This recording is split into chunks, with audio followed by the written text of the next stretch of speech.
함께 만드는 언론 니네 연합동조화 여기는 국민TV 함께 만드는 언론 니네 연합동조화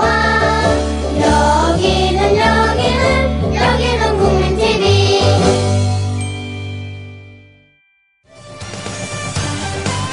최동호의 스포츠당.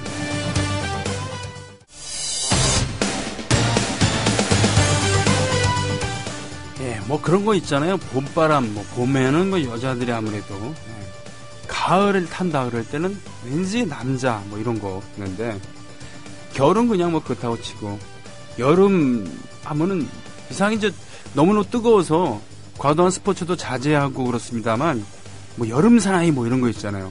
박찬호 여름에 몸이 풀려서 한창 성적이 좋고, 이승엽도 5월 이후에 성적이 많이 나온다 그러고요. 뭐 그런 거 있습니다만, 만약에 우리나라 안에 참, 만약 우리가 이제 일본이었다 그러면 아마 이 8월 한 달을 그냥 방송 할 수 없어 그런 방송 거부하고 뭐 아니면 폐지되고 그래서 스포츠 방송이 안 나온다 그러면 아마 우리가 여기가 일본 땅이었으면 당장 퇴출됐을 거예요. 왜?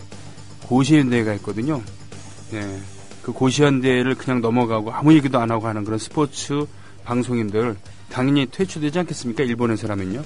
어떻게 생각하십니까? 최동원 선생님. 예, 안녕하세요. 오래간만입니다. 야, 이거 얼마만입니까? 예. 우리가 그동안 마음으로 서로 그리워만 했었죠? 네. 7월 달에 헤어졌다가 지금 9월에. 예. 네. 여름에 한창 뜨거운 여름에, 뜨거워지려고 하는 여름에 우리가 헤어졌고. 예. 지금 가을을 맞이하고 있습니다. 아, 만나야 될 사람들은 만납니다. 아이고, 참. 그동안 어떻게 지내셨습니까? 저는 뭐 이렇게 변함은 없었습니다. 네. 다만 저희 관심거리가 하나 추가가 된 거죠. 이 국민 TV가 어떻게 될 건가. 관심 있게 지켜보면서 지냈고요. 네. 그리고, 사실 제가 이거 6월달, 7월달에 굉장히 힘들었었거든요. 아, 그래요? 그러니까 갑자기 이 라이프 스타일이 굉장히 바뀌어가지고. 네.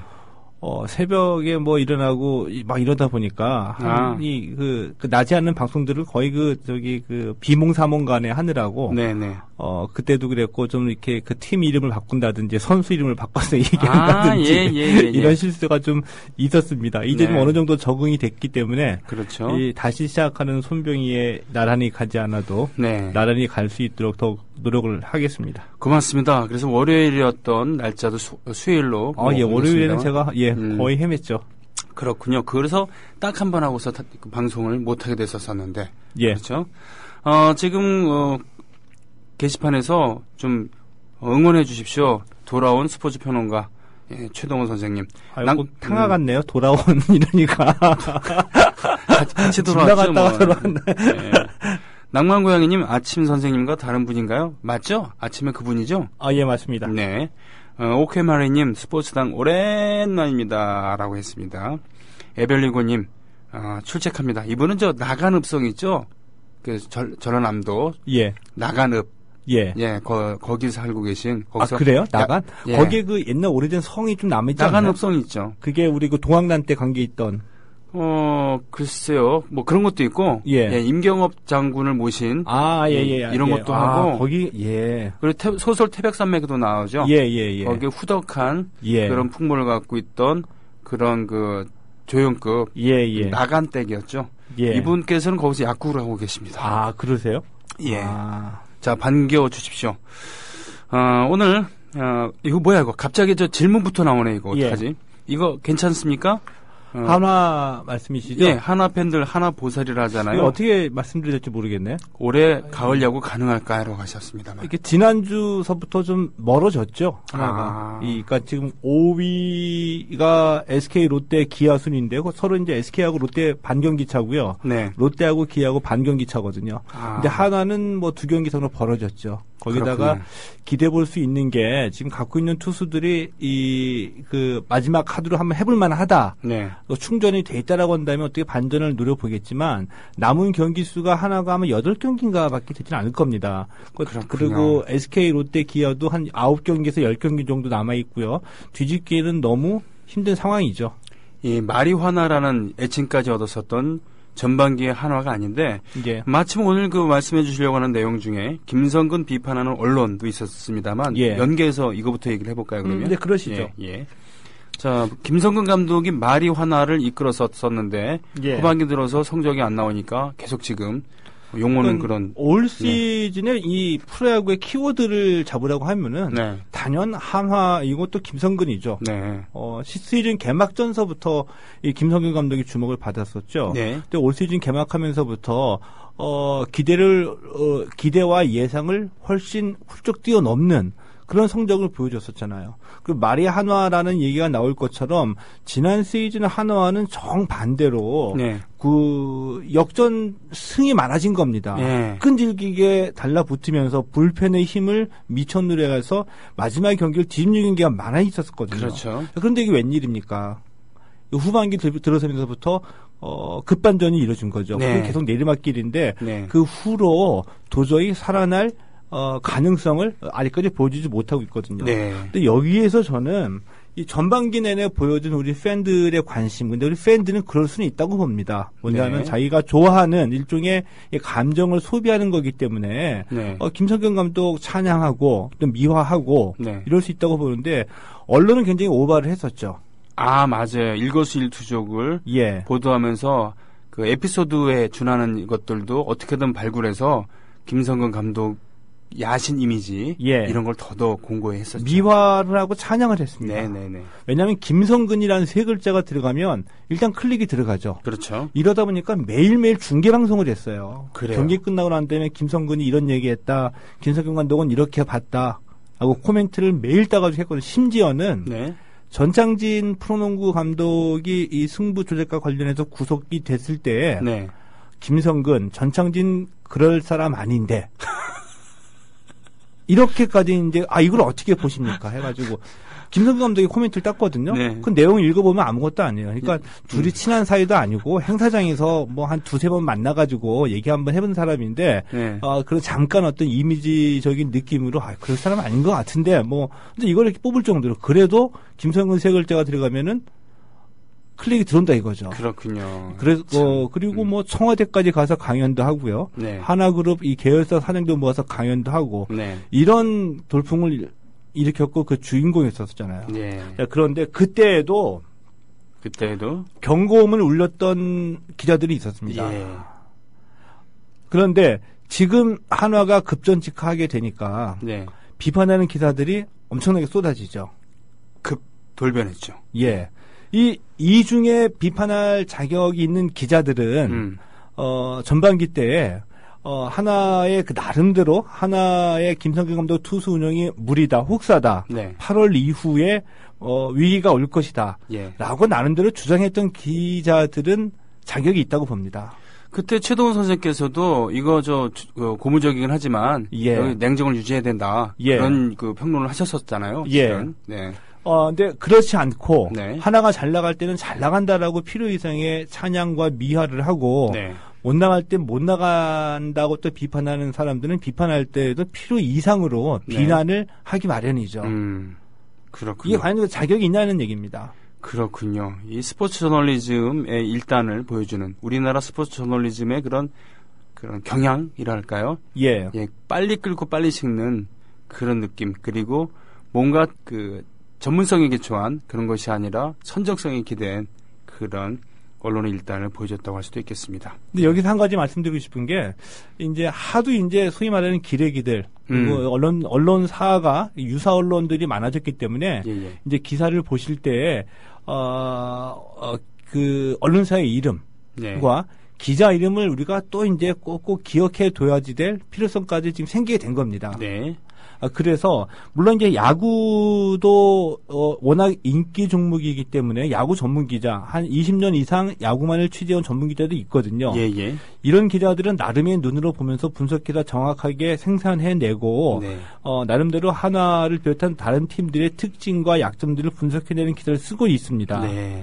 그러니까 근데 문제는 뭐냐면은 유사 언론들이 너무 많아지고 예. 어뷰징 기사가 많아지다 보니까 이런 그 메이저에서 한 방향을 잡게 되면은 그 앉아가지고 그 기사를 그냥 그 카피해가지고 덧붙여서 쓰는다 보니까는 관심 갖지 않고 어느 언론사다, 어느 기자다라고 관심 갖지 않고 보게 되면은 네. 그냥 한 방향으로 오하게 되는 경향이 짙어진다는 거죠. 그렇군요. 뭉뚱그려서 기사들이 다 거기서 거긴 것 같은. 예. 그러면서 같이 매도하게 되는데 꼭 양이 많아진다는 게 질을 담보하는 것은 아니다. 아니죠. 라는 걸 말씀을 해주셨군요. 자, 뭐 이 얘기는 여기서 마칠까요? 예. 오케이마리님께서 올려주신 이 글을 읽으면서 마치겠습니다. 한화에서 올해처럼 야구 경기를 처음부터 끝까지 이렇게 재밌게 볼 수 있던 시즌은 없었습니다. 그래서 분명 너무나 큰 한화의 변화, 약팀 이미지를 드디어 벗을 수 있어 만족스러운 시즌이었습니다. 그리고 저는 반대로 개인적으로 올 시즌보다 내년 시즌에 대한 기대가 더 큽니다. 75세의 할아버지도 분명 한화에서 배울 게 많으셨겠죠. 한화는 SK가 아닙니다. 이 배움을 토대로 내년에는 좀 더 효율적이고 현실적인 운영을 기대해 볼 만하다고 생각합니다. 이상 이글스 팬이 적어봤습니다. 괜히 저는 마음이 숙연해져요. 이글스 팬께서 이렇게 말씀하시니까 아이고. 예, 오늘 또 어떤 얘기 해주시겠습니까? 자, 오늘은 이 한 주간의 주요 스포츠계 동향 중에서 이슈가 됐던 걸 간단하게 정리를 해보고요. 네. 그리고 뭐 강정호 선수 보도의 문제점 있었죠. 그리고 손흥민, 이청용의 이 포옹하는 장면이 있었죠. 크리스탈 팰리스하고 이 토트넘의 경기 직후에. 근데 이 사진을 보면서 떠오른 장면이 사진 한 것이 박지성, 이용표도 비슷한 장면이 있었잖아요. 그렇죠. 그런 손을 잡았던. 근데 그 느낌하고 너무 달라요. 그래요? 포옹하는 이 손흥민, 이청용의 포옹하는 장면은. 그게 어떤 느낌이었는지 좀 말씀을 드리고 싶고요. 네. 그리고 호날두와 터키 기자를 한번 비교를 해볼까요? 네, 말씀해 주십시오. 터키 기자는 저기 그 시리아 난민 발을 걸어가지고 좀 더 처참하고 좀 힘든 모습을 찍겠다고 일부러 발을 걸어서 넘어뜨린 이 터키 기자와 호날두를 비교하는 얘기를 한번 해보겠습니다. 예, 하나하나씩 지금 얘기를 해주시죠. 손흥민 선수가 최고의 관심사였었죠. 그러니까 지난 13일에 썬더랜드전에서 이 썬더랜드가 우리가 잘 알고 있는 아드보카트 감독이 팀을 맡고 있거든요. 우리 대표팀을 맡았던 아드보카트 감독인데. 닉 아드보카트 감독. 예, 맞습니다. 이때가 이제 프리미어 리그 데뷔전이었는데 별다른 활약을 보여주지 못했습니다. 그래서 손흥민 선수가 굉장한 관심을 모으고 있어요. 그래서 이 시청률을 입증을 해주고 있거든요. 이때 이게 케이블 TV, SBS 스포츠가 중계 방송을 해줬는데 손흥민 선수 무조건 2%가 넘어갑니다.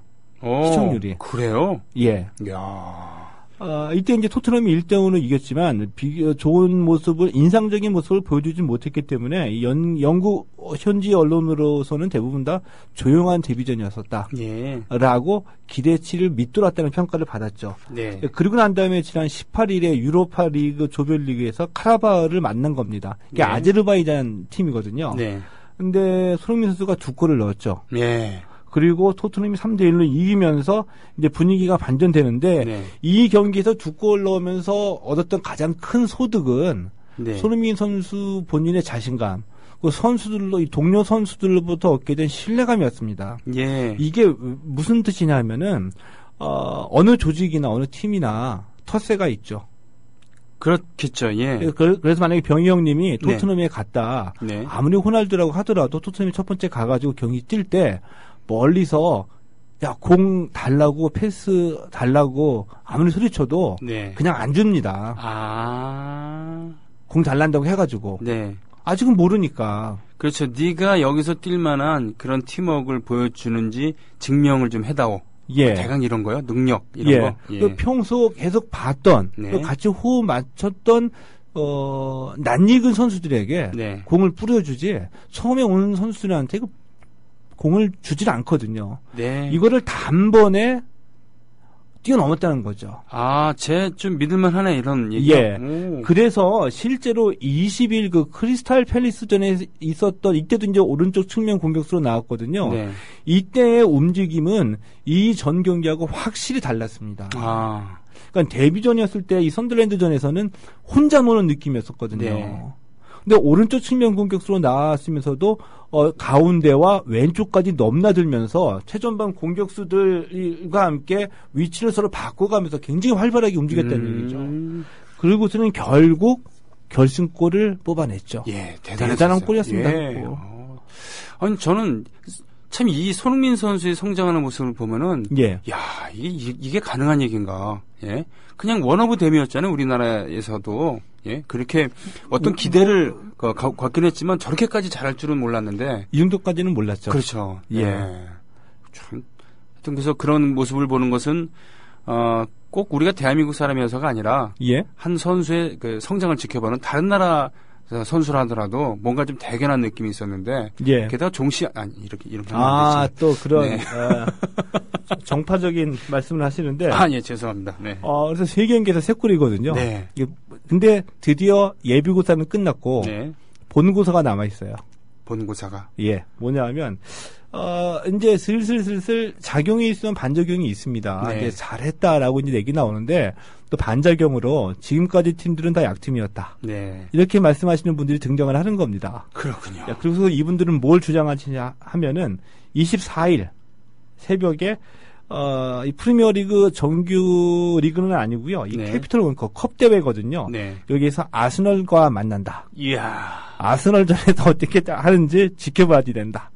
이런 말씀을 하시죠. 그렇군요. 일면 기담아들 만한 근거는 있습니다. 네. 그래서 24일에 아스날전이 있고요. 네. 26일에 맨체스터 시티하고 정규리그 경기가 있습니다. 이 맨체스터 시티도 잘 나가는 팀이죠. 그러게 말이에요. 예. 맨체스터 하면 유나이티드가 더 유명하긴 합니다만, 예. 요즘에 성적 보면은 맨체스터 시티 대단하지 않습니까? 정규리그 1, 2위를 왔다 갔다 하는 선두를 다투는 팀입니다. 그러니까 말이죠. 예. 네. 그래서 다음 달 2일에 유로파리그 2차전 AS 모나코, 이게 박주영 선수가 뛰던 팀이거든요. 네, 모나코. AS 모나코 하고 있고요. 그래서 이 아스널과 맨체스터 시티까지의 경기를 지켜보게 되면은 일단 손흥민 선수에 대해 평가는 정리가 될 것이다. 그렇군요. 라고 이제 말씀을 드리는 겁니다. 알겠습니다.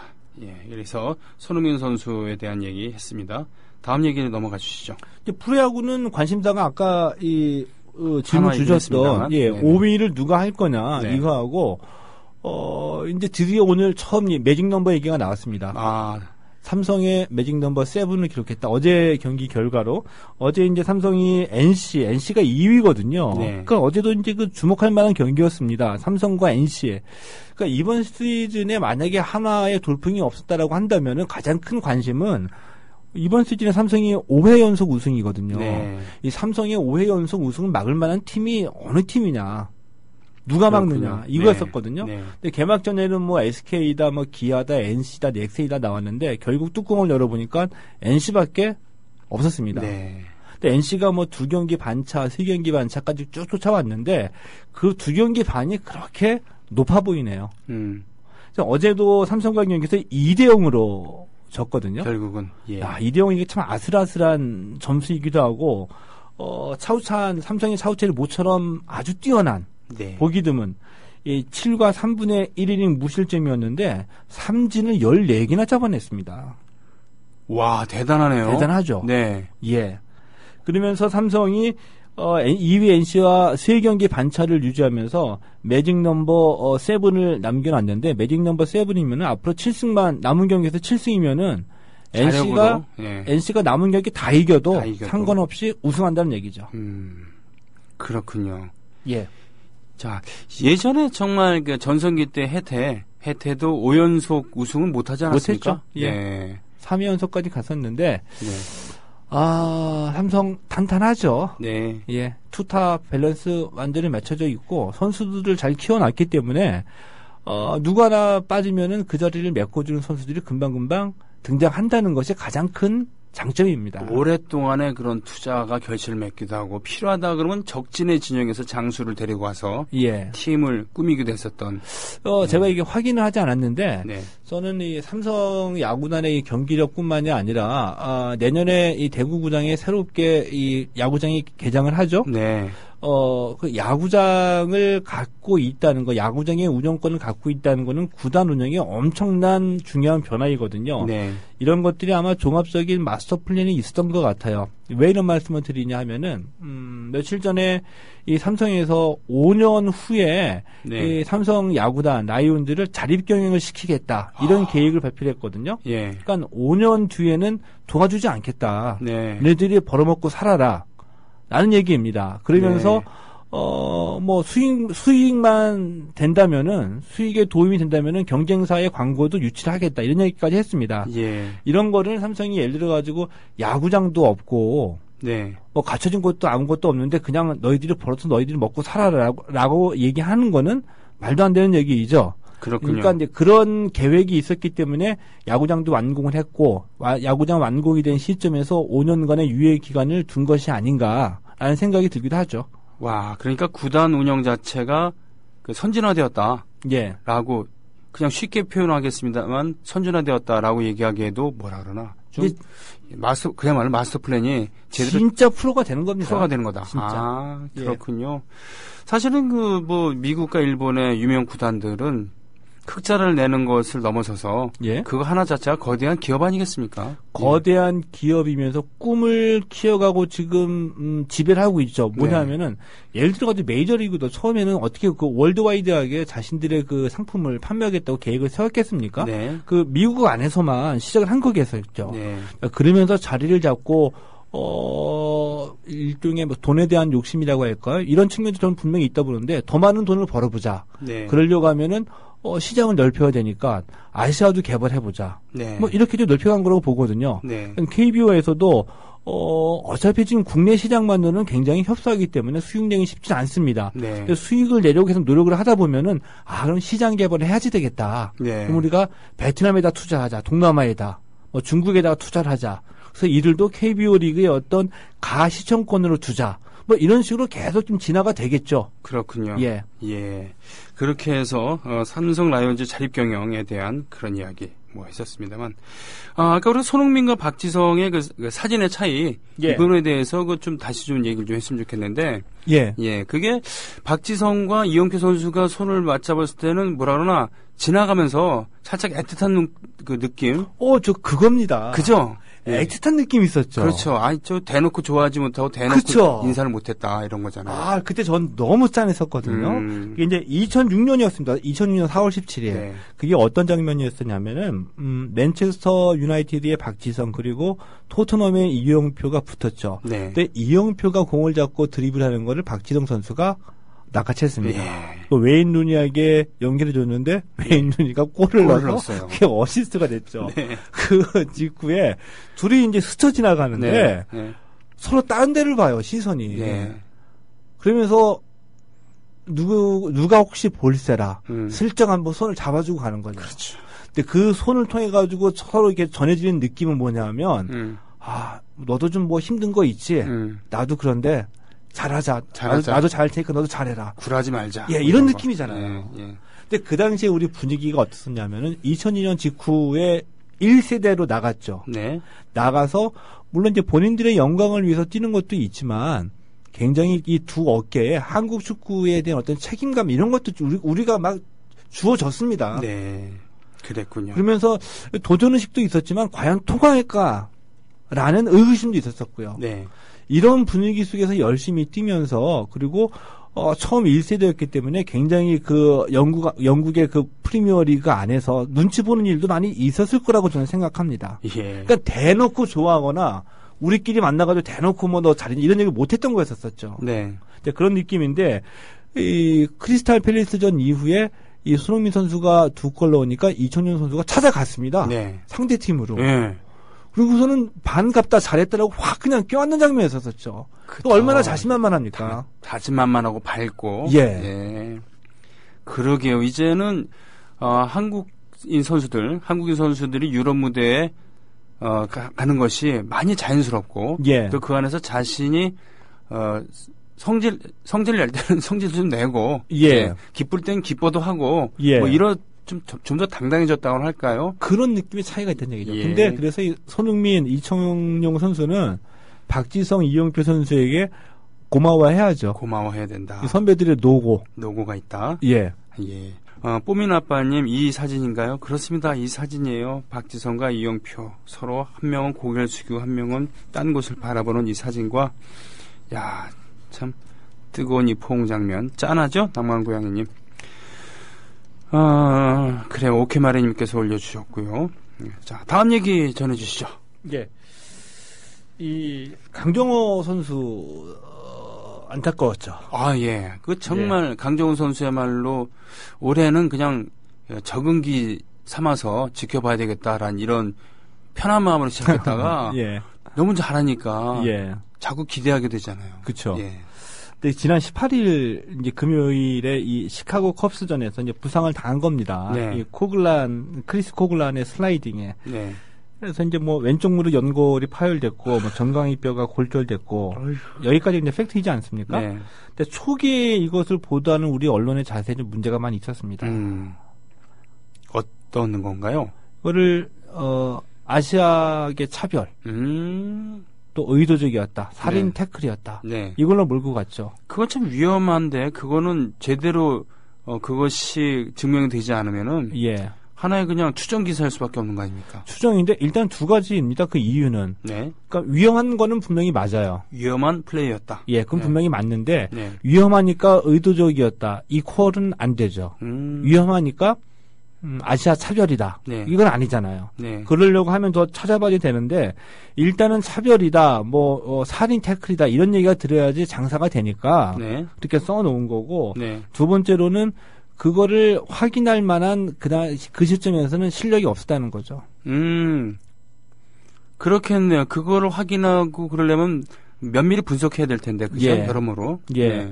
그래서 초기본의 문제가 어떤 정도로 문제가 나왔었냐 하면은 네. 이게 그 TV 데일리라는 데에서 제목으로 뽑아 놓은 겁니다. TV 데일리. 예. 강정호 부상 현지 반응. 음. 코글란. 강정호 목표 삼아 더러운 인종차별.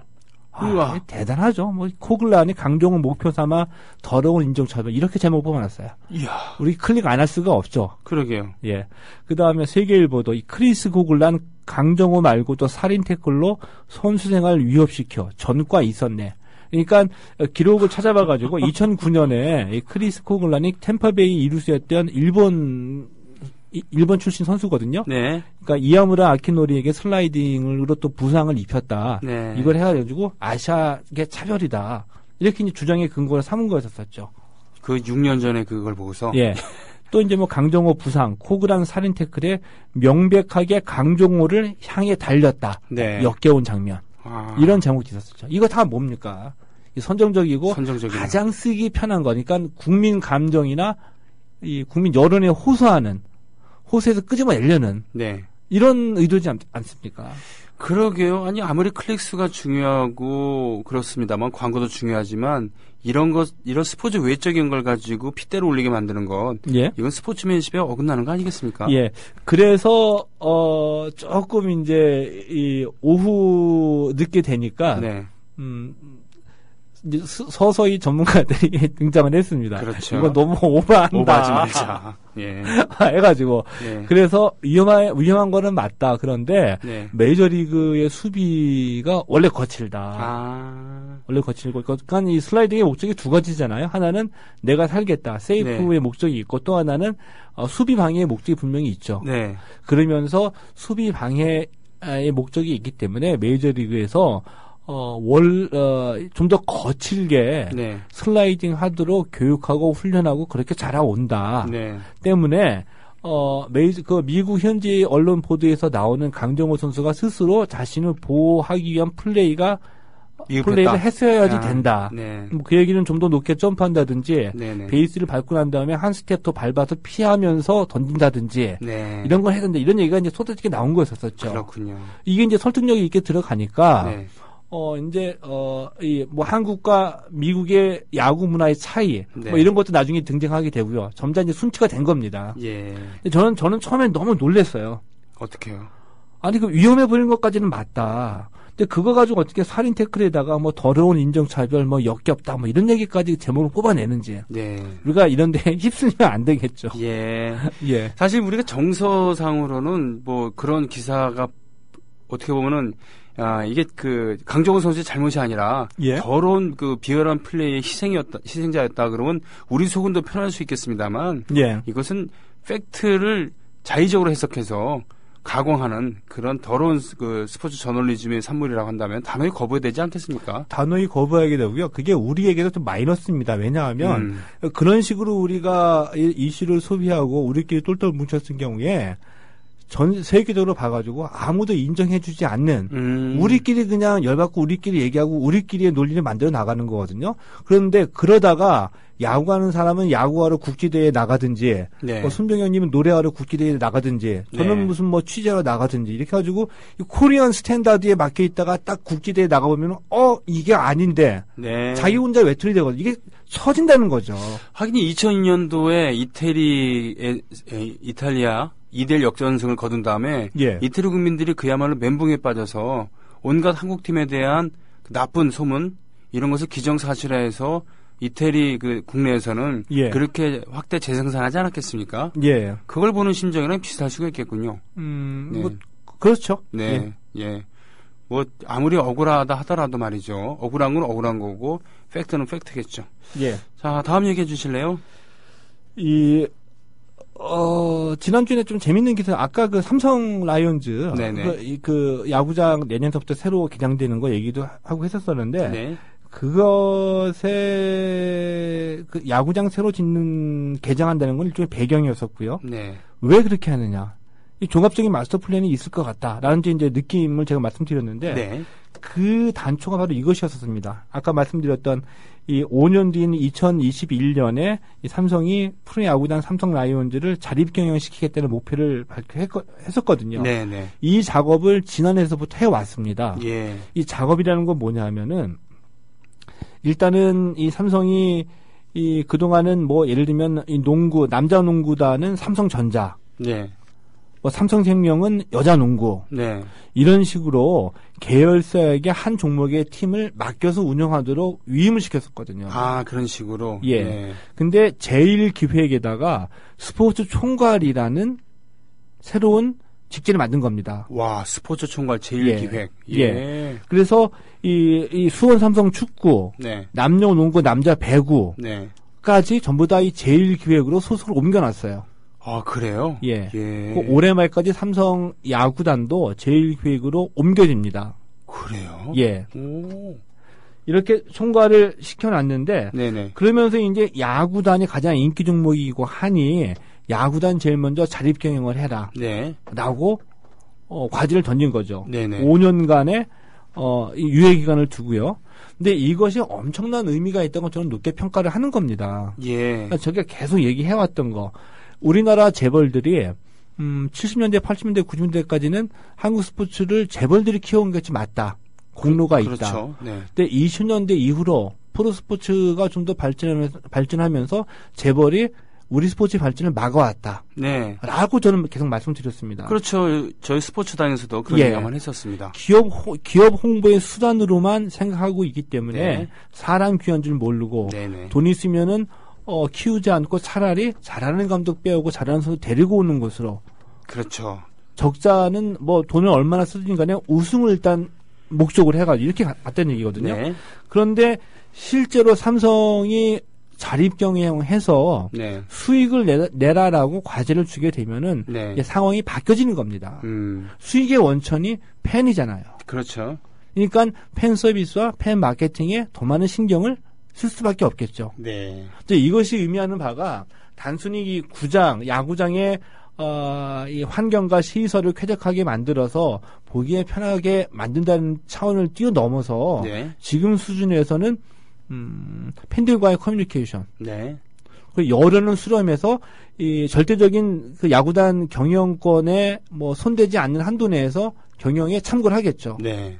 근데 극단적인 예로 김성근 감독이 한화가 만약에 자립 경영을 한다고 가정을 해봐요. 네. 그래서 김성근 감독이 예를 들어서 이번에 꼴찌했습니다. 네. 그래서 한화의 오너가 김성근 치워. 예.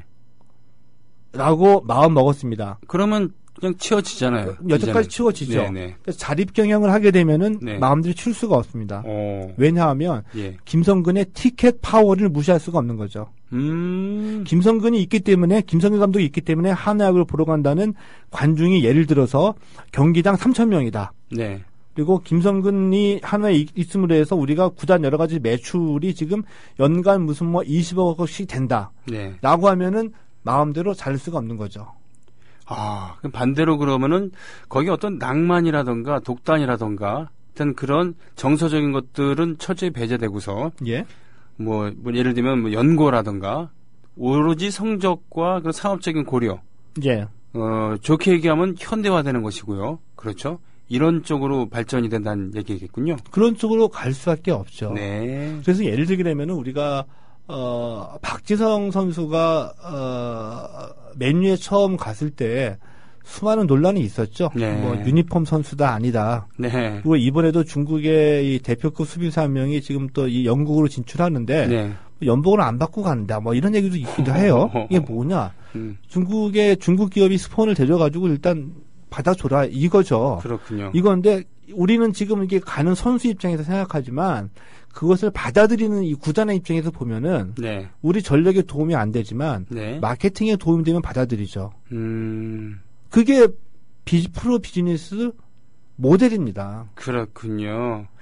그래요. 치우지아님께서는 미국의 사례를 벤치마킹하고 운영해서 프로야구단이 사업으로 나가야죠라고 역시 이 스포츠의 조예가 깊은 그런 조합원 다음 말씀을 해주셨어요. 예. 파랑님 이분은 처음 뵙는 분인데 되게 화나셨나봐요. 지금 최동호 선생의 그런 예. 말에 대해서. 어떤 글 때문에 사제주의? 예, 제대로 영상은 본 거냐? 오른쪽 다리를 거의 벌려서 다리를 걸었는데. 강정호 얘기요. 그거 이분 이렇게 말씀하실 수 있습니다. 예상했었고요. 네. 근데 저는 제 얘기가 맞다고. 그래서 제가 그 18일 금요일에 이 사건이 발생했죠. 네. 그래서 제가 채널 A 나가가지고 네.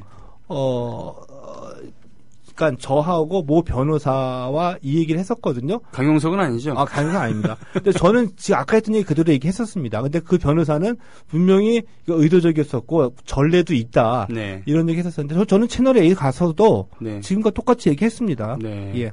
그렇군요.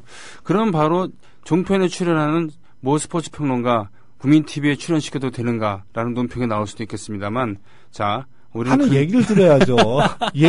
종편에 나가서 무슨 얘기를 했는가 이걸 들어야 되죠. 알겠습니다. 네. 이렇게 해서 오늘 얘기들 참 할 게 많은데 시간은 지금 한 16분 남았고요. 그 전에 보통 우리가 음악으로 하나 끝내니까요. 예. 자, 뭐 13분 정도, 12분 정도 있다고 생각하면 되겠습니다. 다음으로는 또 어떤 얘기를 해 주시겠습니까? 호날두하고 터키 기자를 한번 이 얘기 좀 얘기는 알 수가 없죠. 네. 그러니까 19일 레알 마드리드 경기에서 이 레알 마드리드가 시리아 난민을 초청했죠. 레알 마드리드가 시리아 난민을 초청을 했다. 네. 그 가족을 초청을 했습니다. 그 가장의 이름은 오사마 압둘 모셋. 그러니까 그의 아들 이름은 자이드였었는데 네. 우리가 그 전에 지난 8일에 봤던 그러니까 이 세르비아 국경을 넘어서 헝가리로 들어가려고 하는 순간 헝가리 그 여자 카메라 기자가 달려가는 아버지의 발길을 넘어서 아들을 아는 채 넘어졌던 바로 그 부자였습니다. 그래요? 예. 야. 그 아들 자이드는 자신의 우상이었던 호날두의 손을 잡고 그 가운데 입장했고요. 네. 그 아버지가 알고 보니까 직업이 시리아에서 축구 감독이었대요. 세상에. 근데 그것을 알게 된 이제 그 스페인의 국립 축구 코치 트레이닝 센터에서 우리한테 와서 일을 해라. 와. 너가 축구 감독이었으니라고 일자리 제안을 준 거죠. 진짜 영화 같은 얘기네요. 그래서 진짜 영화죠. 네. 그러니까 바로 어제까지만 하더라도 바로 내일을 기약할 수 없는 난민이었습니다. 네. 근데 시리아에서 나의 우상 호날두, 우리는 축구 가족, 나의 직업은 축구 감독. 근데 어느 날 모든 생활이 망가져가지고 내일을 기약할 수 없는 생활이었었는데 레알 마드리드에서 이런 제안이 와가지고 새로운 삶을 살게 된 거죠. 게다가 터키 기자가 자신의 그 그림을 위해서 악의적으로 태클을 했는데 이것을 아마 결과적으로는 그 터키 여기자가 그런 비상식적인 일을 했지만 그것 때문에 이 부자가 알려지게 됐고 전화 위복이 됐다. 결과적으로는. 아니 그거 그 지점은 다 줬다라고 하는 거는 억지로 주장을 여기서는 물론 우리가 비난해야지 되지만. 네. 예. 호날두 선수는 맞아요. 호날두 선수는 그런 따뜻한 인간미, 사회적 약자에 대한 그러한 배려를 아끼지 않는 걸로 원래부터 유명하게 됐습니다만, 이번에도 한 칼을 보여줬군요. 게다가 그냥 한 번 하고 마는 게 아니라 결국은 그것이 계기가 돼서 가장 아버지가 축구 관련된 일을 다시 하게 됐고 아들은 호날두와 손을 잡고 경기장에 입장을 하고 앞으로 살아가는 데 있어서 커다란 용기 이것만 있지 않나 하더라도 앞으로 어떤 일이 벌어지더라도 굴하지 않겠네요. 그죠? 그렇겠죠. 근데 이게 뭐 그러지는 않겠지만 무슨 이 정치적인 프로파간다로 이렇게 활용되지는 않겠죠. 그리고 유럽에서도 EU가 그 난민들을 각국이 그러니까 서유럽에서 나라당 몇만 명씩 받아들이겠다고 결정을 함께 했기 때문에 뭐 그렇지는 않을 거라고 보고요. 혹시라도 이 난민들을 받아들이지는 않겠다라고 결정하면서 이런 부자들 이런 그 상징적인 인물들만 다 이렇게 활용한다고 한다면은 유럽의 꼼수겠지만 지금 상황은 그렇지는 않으니까요. 지금까지 보도된 토픽이나 이런 걸 보면은 갑자기 밀려드는 그런 그 난민들 때문에 그들에게 음식을 공급하느라고 마트에 음식물들이 모두 동인하고 이것에 대해서 슈퍼마켓 주인이 양해를 구하고 뭐 이렇다는 이런 훈훈한 장면들이 있습니다. 따뜻하네요, 그러면은. 그리고 아예 난민들이 올 때 우리식으로 따지면 플랜카드를 준비해서 환영한다. 따뜻하게 환영해 주겠다. 여기서 안심해라. 이렇게 토닥여주는 그런 연대의 마음들을 지금 여기저기서 보이고 있지 않습니까? 그러니 나라에서 혹시 쇼를 하고 싶다 하더라도 어설픈 쇼는 하지 못할 것이고, 그렇죠. 인류의 역사상 그런 축구라는 종목 자체가 전쟁터에서 태어났다라는 말도 있습니다만, 특히 유럽은 수많은 종교 간의 갈등 그리고 민족 간의 갈등을 인해서 전쟁으로 날이 새고 날이 치는 그런 역사가 아주 길었었잖아요. 오히려 EU라는 공동체, 경제 공동체를 세우기도 하고 그리고 이런 연대의 마음을 보여주기도 하는 과거의 제국주의자들이기 때문에 좀 삐딱한 시선으로 볼 수는 있겠습니다만 이런 걸로 봤을 때는 그래도 인류는 조금씩 진보하는 건 사실 아닌가라는 그런 시궁창 속에서도 연꽃을 피우는 것 같은 그런 느낌, 그런 걸 보는 느낌이 있습니다. 물론 우리나라를 생각하면 네네네. 거기에 독일 분데스리가도 일조를 하고 있습니다. 그렇습니까? 앞서서 난민을 도와주는데 앞장서고 있습니다. 그렇군요. 다음 얘기로 넘어가시죠. 마지막 준비한 아이템이 지난주에 가장 재밌게 읽었던 기사입니다. 그 기사의 주인공은 이 동아일보의 임보미 기자가 쓴 기사인데요. 그 NC의 태임즈 선수 있죠. 태임즈 선수. 그리고 삼성의 임창용. 마무리. 고민이 있습니다. 어떤 겁니까? 이 팀이 너무 잘 나가고 동료 선수들이 너무 잘해가지고 오히려 손해를 보고 있어요. 그렇군요. 이걸 잘 잡아내가지고 가장 재밌게 읽었습니다. 뭐냐 하면은 예를 들어가지고 이 임창용 선수 같은 경우에 다시 돌아왔잖아요. 일본에서. 그렇죠. 가지고 이 삼성에서 뛰면서 미국에서 왔죠. 미국에서 왔는데 미국을 포기하고 이 지금 세이브 순위 1위입니다. 임창용 선수가 현재 30세이브를 기록하고 있습니다. 와, 대단해. 근데 NC의 임창민이 29개로 한 개 차이로 쫓아왔고요. 기아 윤석민이 28개 3위, 2개 차이로 쫓아왔습니다. 꼭 세이브 왕을 하고 싶은 겁니다.